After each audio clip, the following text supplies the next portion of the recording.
Welcome to another hotel review. If you're new to this channel, this is kind of my personal travel diary. I post travel tips, raw, honest reviews, and a ton of shorts too. Usually the content is either useful or funny, so if that's something you'd find interesting, do consider subscribing. Anyway, today we'll have a look at this lovely hotel, Hilton Garden Inn Serangoon. Hopefully I pronounced that somewhat correctly. It is located in Singapore's Little India district, and first things first, I'm taking you for a room tour. The room I'm about to show you is called King Room, and on booking.com it costs $230 per night for one person. Now, I did get a discount because this was a business trip. And entirely off topic, but I also recorded a vlog about the work part of the trip as well. If you think I should post it, please let me know in the comments. All right, back to the room. The first thing you'll surely notice is this huge window and what appears to be some sort of outdoor space right on the other side. Obviously, that was an immediate privacy concern, so I went to investigate. Fortunately, as you can see here, I found a door to that space and it was safely locked, so no issues there after all. As for the room itself, it is pretty standard and basic, if I might add. However, it was clean, furniture appeared new and overall in a good shape, so no complaints there. There was a hairdryer, a basic offering of tea and coffee in the minibar, and the fridge was empty. However, if you watched any of my other reviews, you'll know that I highly appreciate having an iron and ironing board in the room, and that was all available here, so I give it 10 out of 10. Trying here very hard to not be seen in the mirror, but you all know already what I look like, so let's focus on the bathroom, shall we?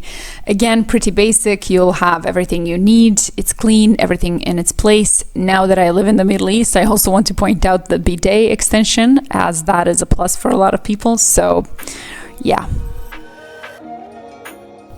The next section is about hotel surroundings. This right here is the entrance, and perhaps it's worth mentioning that this hotel consists of 2 towers. Reception is in this building on the left, and if you get a room in the other tower, you can access it by crossing the street on ground level or using this glass bridge on the 4th floor. You'll see that later in this video. Again, the hotel is situated in a district called Little India, and here's what some nearby streets will have to offer you. It's mostly 2 to 3 story buildings that contain shops, cafes, and different types of small businesses on the ground level. I loved that it is a place with character, offering an insight into different cultures and products from this but also other regions of the world. There were lots of textile, spices, and gold shops, but you could also find some Arab style rugs, perfumes, clothings, etc. All right, after all that wandering around in Singapore humidity, it's time for a refreshment at the pool.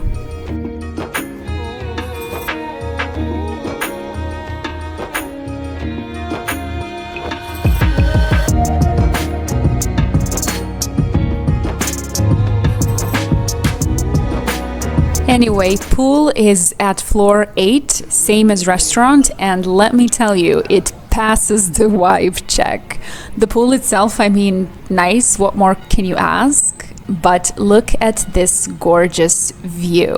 I'll show you later what it was like during sunrise, just magic. Even the birds love it.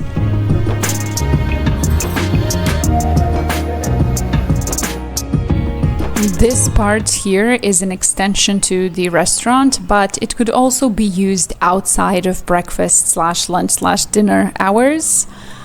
And before we talk about the restaurant, let me quickly give you a sneak peek at the gym.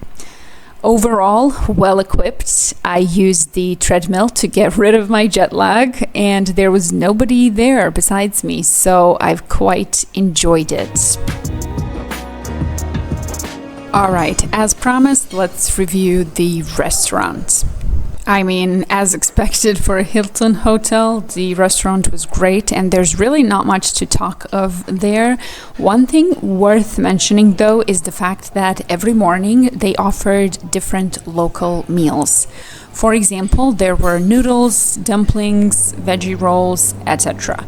They were always on this counter where the chefs prepare fresh eggs, and they were usually 4 to 5 different plates that got changed every day. As a bonus, the restaurant has this lovely view of the city, as mentioned previously, so what I did was pour myself a cup of coffee and go outside to enjoy it by the pool.